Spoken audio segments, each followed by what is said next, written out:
Goodness T വിയുടെ പ്രിയ പ്രേക്ഷകരെ, ബൈബിളിലൂടെ ഒരു തീർത്ഥാടനമെന്ന ബൈബിൾ പഠന പരമ്പരയുടെ പുത്തൻ എപ്പിസോഡിലേക്ക് ഏവർക്കും ഹൃദയപൂർവ്വം സ്വാഗതം.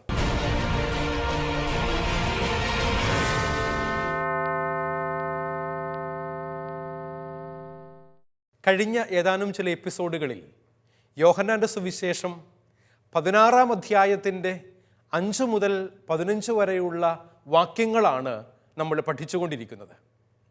പ്രധാനമായും യോഹന്നാൻ്റെ സുവിശേഷം 14, 15, 16 അധ്യായങ്ങളിൽ പാരക്ലേത്തോസ് അഥവാ സഹായകൻ എന്ന പരിശുദ്ധാത്മാവിൻ്റെ പ്രവർത്തനങ്ങളുടെ 3 പ്രത്യേകതകളെക്കുറിച്ച് കഴിഞ്ഞ ക്ലാസ്സിൽ നമ്മൾ കണ്ടു കഴിഞ്ഞു. പരിശുദ്ധാത്മാവ് സഹായകൻ എന്ന നിലയിൽ പഠിപ്പിക്കുന്നവനാണ്, സാക്ഷ്യം വഹിക്കാൻ സഹായിക്കുന്നവനാണ്, അതുപോലെ തന്നെ ബോധ്യപ്പെടുത്തുന്നവനാണ്. ഈ വചനഭാഗത്തിൻ്റെ പഠനം അവസാനിപ്പിച്ച് വിചിന്തനത്തിലേക്ക് ഈ എപ്പിസോഡിൽ നമ്മൾ പ്രവേശിക്കുകയാണ്.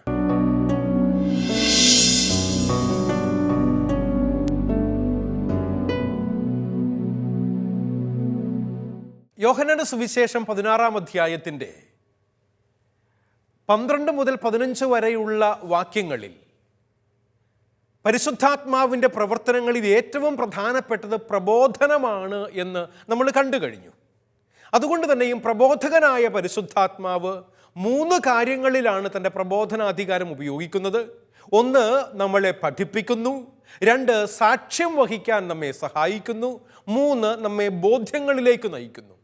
ഇതുവഴിയായി നമുക്കെന്താണ് നമ്മുടെ വ്യക്തി ജീവിതങ്ങളിൽ സ്വീകരിക്കാൻ ടേക്ക് അവേ എന്ന രീതിയിൽ നമുക്ക് ലഭിക്കുന്നത് എന്താണ്, ഈ വചനഭാഗം നമ്മളെ ഓർമ്മപ്പെടുത്തുന്നത് എന്ന് നമ്മൾ മനസ്സിലാക്കുകയാണ്.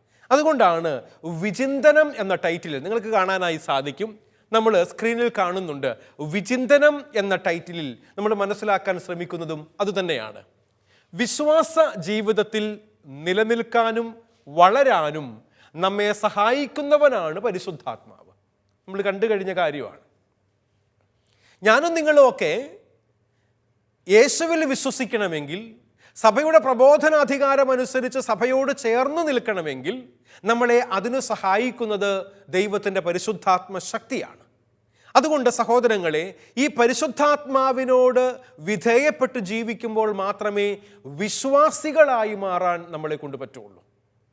വിശ്വാസികളുണ്ട്, അവിശ്വാസികളുണ്ട്. ദൈവവിശ്വാസികളുണ്ട്, നാസ്തികരുണ്ട്. ദൈവവിശ്വാസികൾ എന്ന് പറയുമ്പോൾ തന്നെ പല വിധത്തിൽ വിവിധങ്ങളായ മതങ്ങളിൽ അധിഷ്ഠിതമായി വിശ്വാസത്തിൽ വ്യത്യസ്തത പുലർത്തുന്ന ധാരാളം പേരുണ്ട്. എന്നാൽ ഈ ലോകം സൃഷ്ടിച്ച് പ്രപഞ്ചത്തിൻ്റെ സൃഷ്ടാവായ ദൈവത്തിൻ്റെ പുത്രനായ യേശു കർത്താവിലൂടെ രക്ഷാകരമായ കൃപാവരം സ്വീകരിച്ച വ്യക്തികൾ എന്ന നിലയിൽ എന്നെയും നിങ്ങളെയും സംബന്ധിച്ച് നമ്മളെ ഓർമ്മപ്പെടുന്ന ഏറ്റവും പ്രധാനപ്പെട്ട കാര്യം ക്രിസ്തുവിലുള്ള വിശ്വാസം, അത് സഭയോട് ചേർന്നു നിന്നുള്ള വിശ്വാസമാണ് എന്നതാണ്.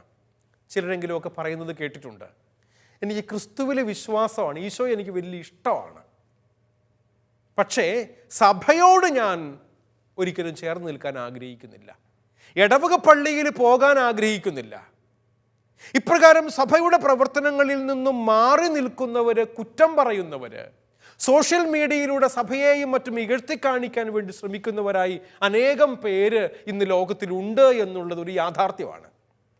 എന്നാൽ വിശ്വാസിയാണെങ്കിൽ സഭയോട് ചേർന്ന് ക്രിസ്തുവിലുള്ള വിശ്വാസത്തിൽ നിന്നെ ഉറപ്പിച്ചു നിർത്താൻ നിന്നെ സഹായിക്കുന്നത് പാരക്ലേത്തോസ് എന്ന ഗ്രീക്ക് വാക്കിൽ യോഹന്നാൻ സുവിശേഷകൻ അവതരിപ്പിക്കുന്ന സഹായകനായ പരിശുദ്ധാത്മാവാണ് എന്ന് നമ്മളെ ബോധ്യപ്പെടുത്തുകയാണ്.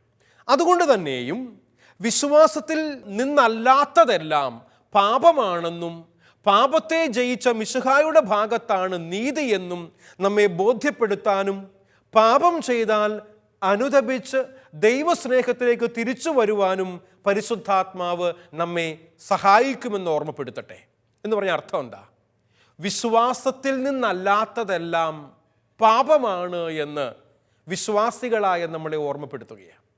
ആരെങ്കിലുമൊക്കെ ക്രിസ്തുവിലുള്ള തൻ്റെ വിശ്വാസത്തിൽ നിന്നും വ്യതിചലിച്ച് മാറിപ്പോകുന്നുണ്ട് എങ്കിൽ ഏതെങ്കിലുമൊക്കെ പാപ പ്രലോഭനങ്ങളുടെ പുറകെ ആയിരിക്കും പോകുന്നത് എന്ന കാരണത്താലാണ് ഇപ്രകാരം തിരുസഭാ മാതാവ് ഈ വിശുദ്ധ വചനത്തിൻ്റെ അടിസ്ഥാനത്തിൽ നമ്മളെ ഓരോരുത്തരെയും ബോധ്യപ്പെടുത്താൻ ശ്രമിക്കുന്ന കാര്യമെന്ന് പറയുക.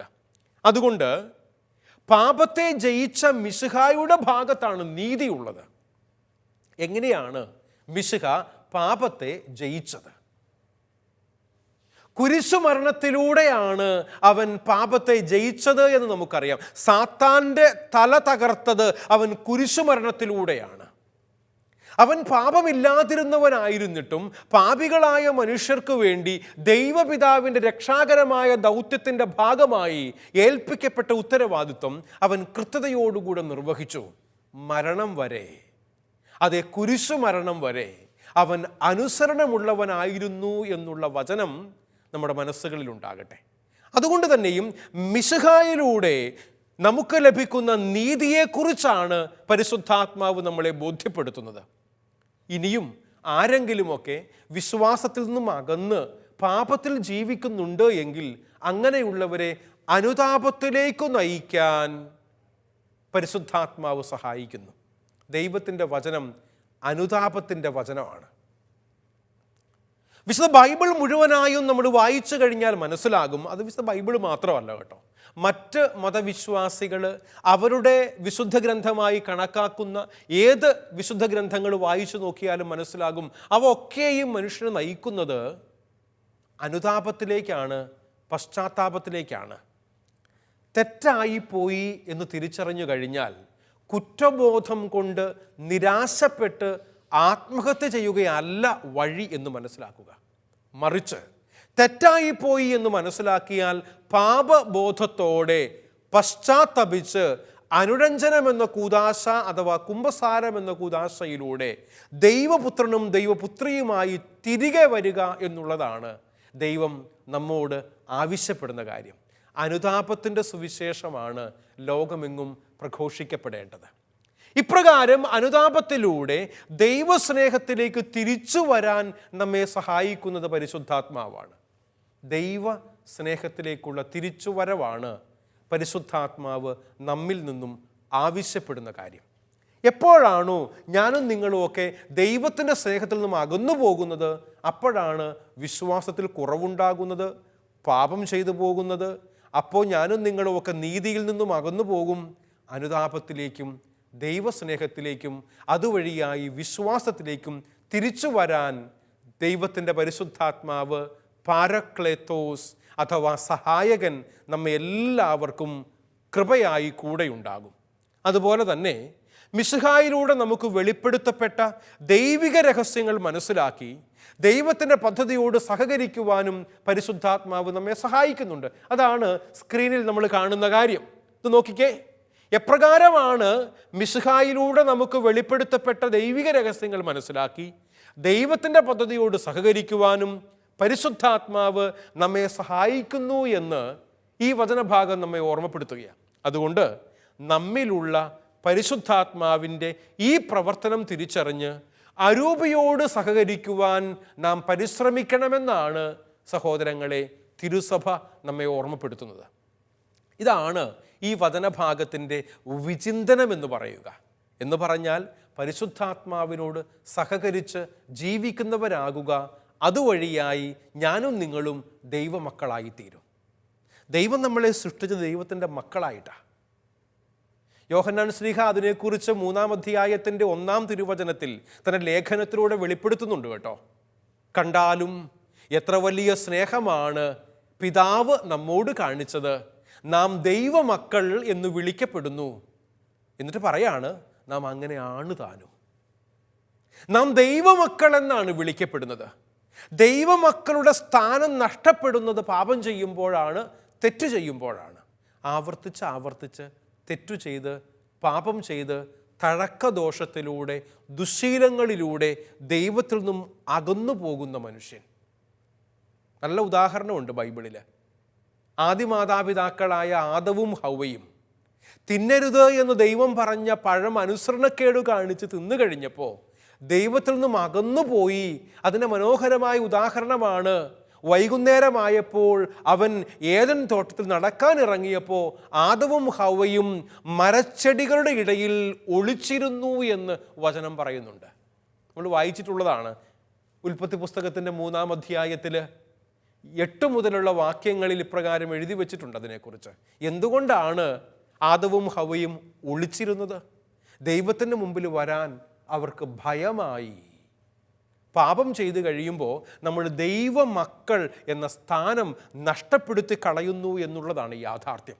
അതുകൊണ്ട് സഹോദരങ്ങളെ, തിരിച്ചു വരാൻ നമ്മളെ ഓർമ്മപ്പെടുത്തുകയാണ് ഈ ദൈവത്തിൻ്റെ വചനം ഇതുവഴിയായി ചെയ്യുന്നത്. ഇതാണ് നമുക്കുള്ള ടേക്ക് അവേ എന്ന് പറയുന്നത്. കറി കൗണ്ടറുകളുണ്ടല്ലേ, അതുപോലെ ടേക്ക് അവേ സെൻറ്ററുകൾ ധാരാളം ഉണ്ട് ഇന്ന് ലോകത്തിൽ. നമ്മൾ ടൗണുകളിലൂടെയൊക്കെ പോകുമ്പോൾ ഇപ്പോൾ ചെറിയ ചെറിയ ഗ്രാമപ്രദേശങ്ങളിൽ പോലും ആയിട്ടുണ്ട് ടേക്ക് അവേ കൗണ്ടറുകൾ.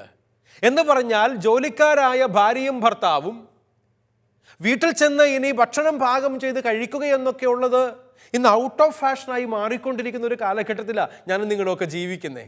അതുകൊണ്ട് തന്നെ നമ്മുടെ ഈ ബുദ്ധിമുട്ട് മനസ്സിലാക്കിയിട്ട് ചില കേറ്ററിംഗ് ഏജൻസികൾ, റെസ്റ്റോറൻറ്റ്സ് നടത്തുന്നവർ അവർ ടേക്ക് അവേ കൗണ്ടറുകൾ വെച്ചിട്ടുണ്ട്.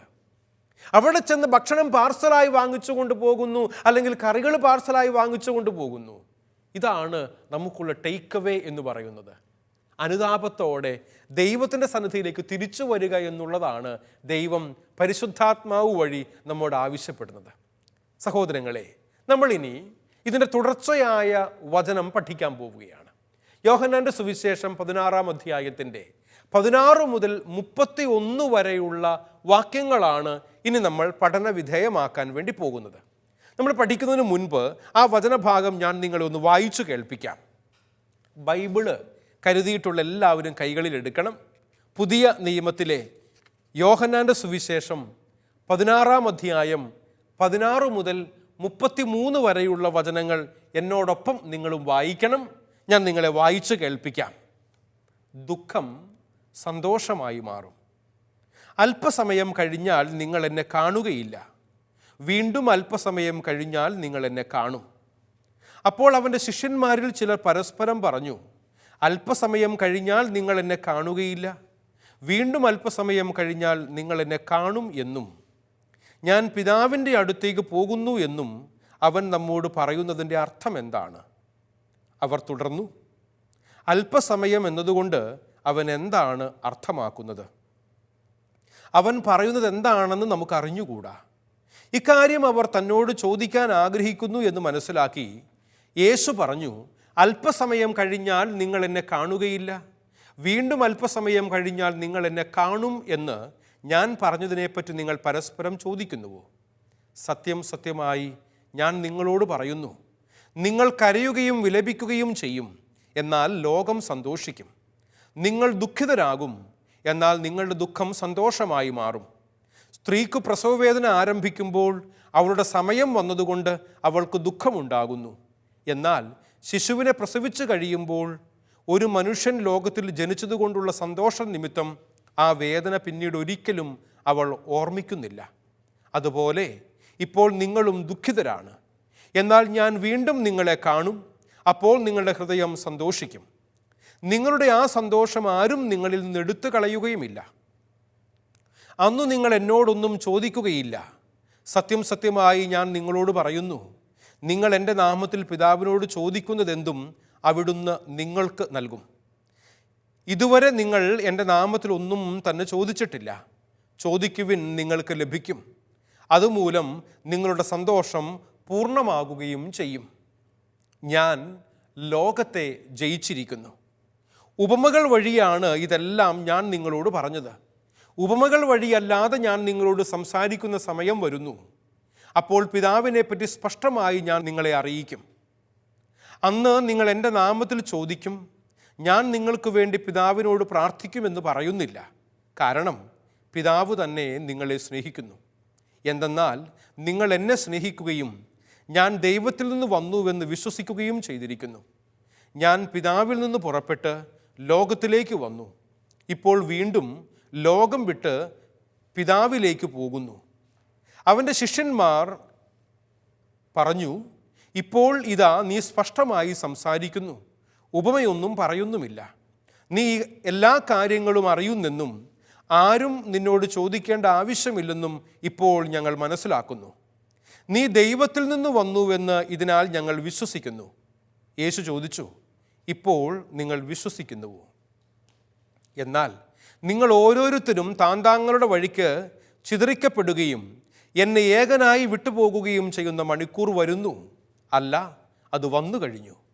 എങ്കിലും ഞാൻ ഏകനല്ല, കാരണം പിതാവ് എന്നോട് കൂടെയുണ്ട്. നിങ്ങൾക്ക് എന്നിൽ സമാധാനമുണ്ടാകേണ്ടതിനാണ് ഞാൻ ഇത് നിങ്ങളോട് പറഞ്ഞത്.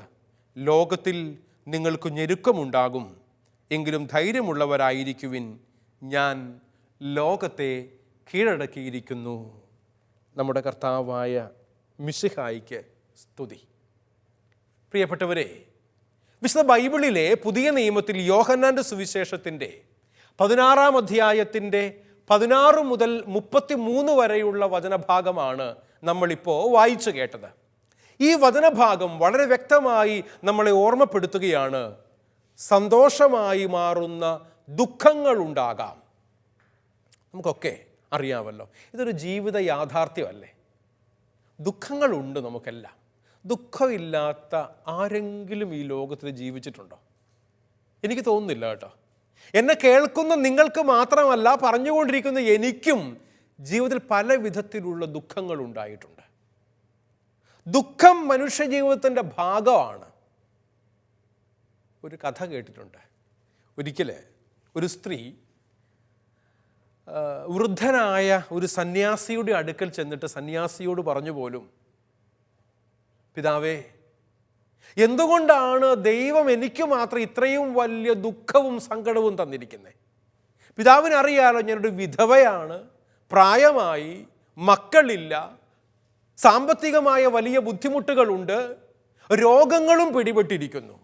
എന്തുകൊണ്ടാണ് ദൈവം എനിക്ക് മാത്രം ഇത്രയും വലിയ ദുഃഖങ്ങൾ തന്നത്? എല്ലാവരുടെയും ചിന്ത എന്താണെന്നറിയാവോ? എനിക്കാണ് ഈ ലോകത്തിലെ ഏറ്റവും വലിയ ദുഃഖമെന്ന എന്തെങ്കിലും പ്രയാസം വരുമ്പോൾ നമ്മളൊക്കെ കരുതുന്നേ. അതെല്ലാവരുടെയും പ്രശ്നമാണ് കേട്ടോ. ആ സ്ത്രീയോട്, വിധവയായ പാവപ്പെട്ട രോഗിണിയായ ആ സ്ത്രീയോട് ആ സന്യാസി പറഞ്ഞു, മകളെ, ഒരു കാര്യം ചെയ്യ്. നീ ഇന്നിവിടെ നിന്ന് എന്നെ കണ്ടിട്ട് തിരിച്ച് വീട്ടിലേക്ക് പോകുന്ന വഴിയിലുള്ള വഴിയുടെ 2 വശങ്ങളിലുമുള്ള എല്ലാ വീടുകളിലും കയറണം. എന്നിട്ട് ഒരു കാര്യം അവരോട് ചോദിക്കണം. എന്താണെന്നറിയാവോ? ആദ്യത്തെ വീട്ടിൽ കയറിയിട്ട് അവരോട് ചോദിക്കേണ്ട കാര്യം ഇതാണ്, പ്രിയപ്പെട്ടവരെ, നിങ്ങൾ ആരെങ്കിലും ഇന്ന് വരെ കരയാത്തവരായിട്ടുണ്ടെങ്കിൽ എനിക്ക് 1 കിലോ അരി വേണം. ആ അരി മേടിച്ച്, കരയാത്തവരുടെ വീട്ടിൽ നിന്നും അരി മേടിച്ച് വീട്ടിൽ കൊണ്ടുപോയി ഭക്ഷണം പാകം ചെയ്ത് വെക്ക്. വൈകുന്നേരം കഞ്ഞി കുടിക്കാൻ ഞാനും വരുന്നുണ്ട് കേട്ടോ എന്ന് ഈ സന്യാസി പറഞ്ഞു. നമുക്കറിയാം, തീർച്ചയായും ഈ സ്ത്രീ സ്വാഭാവികമായി ഒന്നിടവിട എല്ലാ വീടുകളിലും കയറിയിട്ടുണ്ടാകണം, സ്വന്തം വീട്ടിലെത്തുന്നത് വരെയും. എല്ലാ വീട്ടിലും കയറിയിട്ട് എല്ലാവരോടും ചോദിക്കുന്ന ചോദ്യം ഒന്ന് തന്നെയാണ്. എന്താ ചോദ്യം? ഇന്ന് വരെ കരയാത്തവരായി ആരെങ്കിലും ഈ വീട്ടിലുണ്ടോ? അങ്ങനെ ആരെങ്കിലും ഉണ്ടെങ്കിൽ എനിക്ക് 1 കിലോ അരി വേണം. പ്രിയപ്പെട്ടവരെ, ആ സ്ത്രീ നേരം വൈകുന്നത് വരെയും സന്യാസിയുടെ ആശ്രമത്തിൽ നിന്നും സ്വന്തം വീടെത്തുന്നത് വരെയുള്ള വഴിയുടെ 2 വശങ്ങളിലുമുള്ള എല്ലാ വീടുകളിലും കയറി ഇറങ്ങിയിട്ടുണ്ടാകണം. കരയാത്തവരായി ആരെങ്കിലും ഉണ്ടോ, കരയാത്തവരായി ആരെങ്കിലും ഉണ്ടോ എന്നും ചോദിച്ചുകൊണ്ട്. ആരെയെങ്കിലും കണ്ടുകിട്ടി കാണുമോ? ആരെയെങ്കിലും കണ്ടുകിട്ടി കാണുമോ എന്ന ചോദ്യത്തിൻ്റെ പ്രസക്തി എവിടെയാണെന്നറിയാവോ? ആരെയും കണ്ടുകിട്ടി കാണില്ല എന്ന് മാത്രമല്ല, ആ രാത്രി ആ വിധവയായ സ്ത്രീയും ആ സന്യാസിയും പട്ടിണി കിടന്ന് കാണും. കാരണം എന്താ? കരയാത്തവരായി ആരെങ്കിലും ഉണ്ടെങ്കിലേ അരി മേടിക്കാൻ പറ്റുള്ളൂ. സഹോദരങ്ങളെ, നമ്മുടെ വേദനകളൊക്കെയും സന്തോഷമാക്കി മാറ്റാൻ കഴിവുള്ള ദൈവത്തിൻ്റെ മക്കളായിട്ടാണ് ദൈവം എന്നെയും നിങ്ങളെയും സൃഷ്ടിച്ചിരിക്കുന്നത്.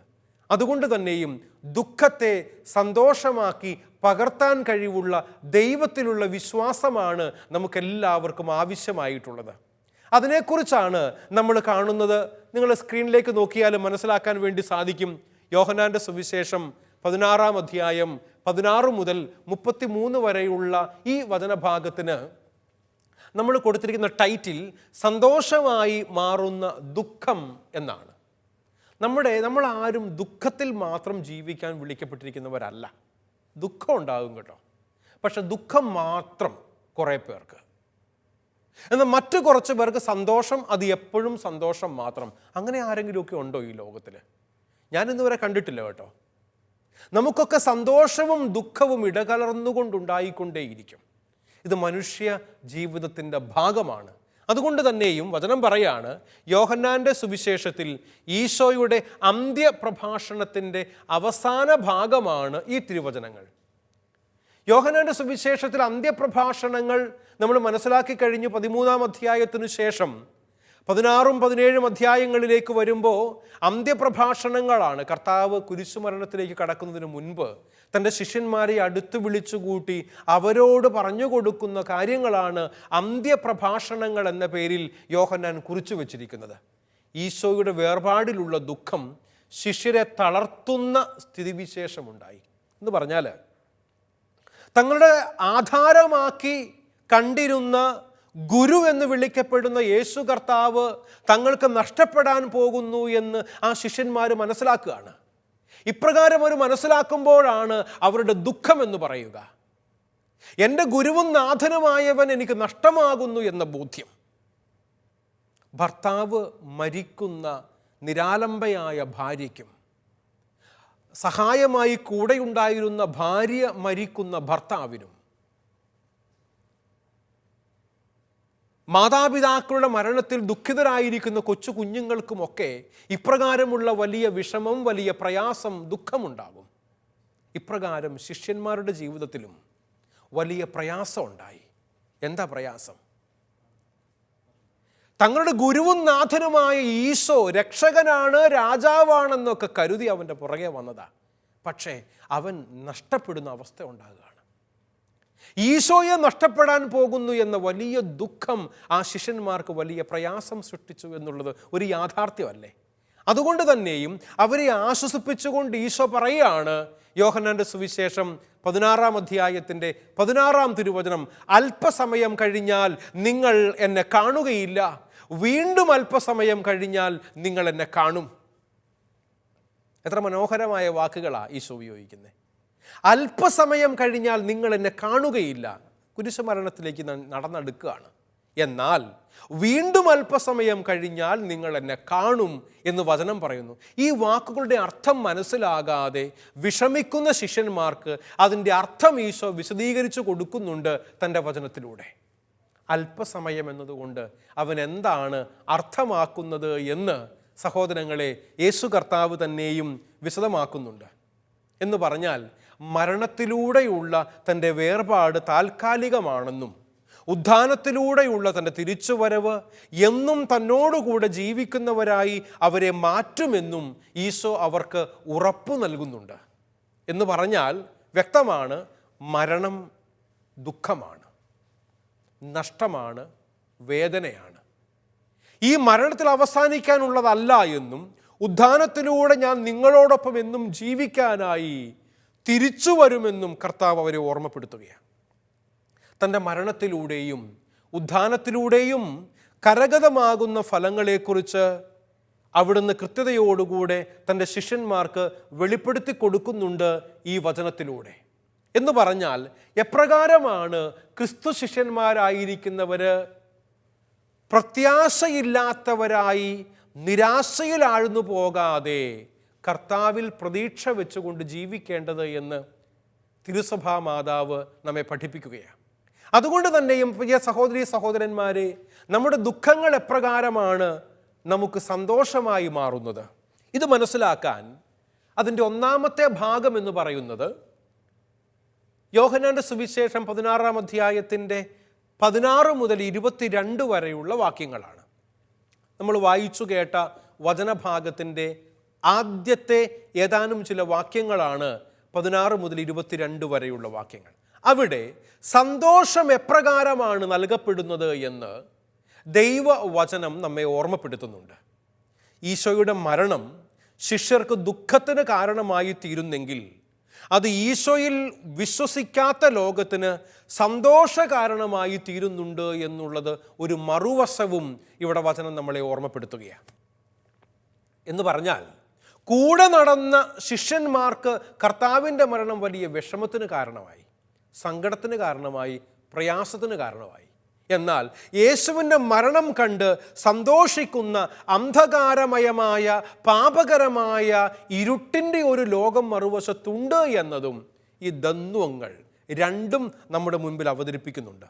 എന്തെന്നാൽ അത് ലോകത്തിൻ്റെ താൽക്കാലികമായ വിജയമാണ് എന്ന് ഈ ദൈവവചനം നമ്മളെ ഓർമ്മപ്പെടുത്തുകയാണ്. യേശുക്രിസ്തുവിൻ്റെ മരണത്തിലുള്ള സന്തോഷം ഈ ലോകത്തിനുണ്ടെങ്കിൽ അത് കേവലം താൽക്കാലികമായ സന്തോഷം മാത്രമാണ്, നീണ്ടു നിൽക്കുന്ന സന്തോഷമല്ല. കർത്താവിൻ്റെ മരണത്തിൽ എത്ര ദിവസം അവർ സന്തോഷിച്ചു? അവർ സന്തോഷിച്ചത് കേവലം 3 ദിവസങ്ങൾ മാത്രമാണ്. അതിൻ്റെ കാരണം എന്താ? 3-ാം ദിവസം അവൻ ഉയിർത്തെഴുന്നേറ്റു എന്നുള്ളതാണ് യാഥാർത്ഥ്യം. അതുകൊണ്ട് തന്നെയും തിരിച്ചറിയുക, വിശ്വാസവിരുദ്ധമായ തങ്ങളുടെ നിലപാടിനെ കുറ്റപ്പെടുത്തിയ നാവിനെ നിശബ്ദമാക്കിയതിൻ്റെ വിജയവും അതിലുള്ള സന്തോഷവുമാണ് അവർ തിരിച്ചറിഞ്ഞത്. പക്ഷേ ആ സന്തോഷം താൽക്കാലികമാണ്. സഹോദരങ്ങളെ, ഈ ലോകം നമ്മുടെ മുൻപിൽ വെച്ചു നീട്ടുന്ന സന്തോഷം താൽക്കാലികമാണ്. അതുകൊണ്ട് തന്നെയും ദൈവത്തിലുള്ള വിശ്വാസവും അതുവഴി ലഭിക്കുന്ന സന്തോഷവുമാണ് ശാശ്വതമായിട്ടുള്ളത് എന്ന് നമുക്ക് തിരിച്ചറിയാൻ സാധിക്കട്ടെ. വീണ്ടും കാണും വരെയും നിങ്ങൾക്കെല്ലാവർക്കും നല്ല ദിവസങ്ങൾ ആശംസിക്കുന്നു. നന്ദി, നമസ്കാരം.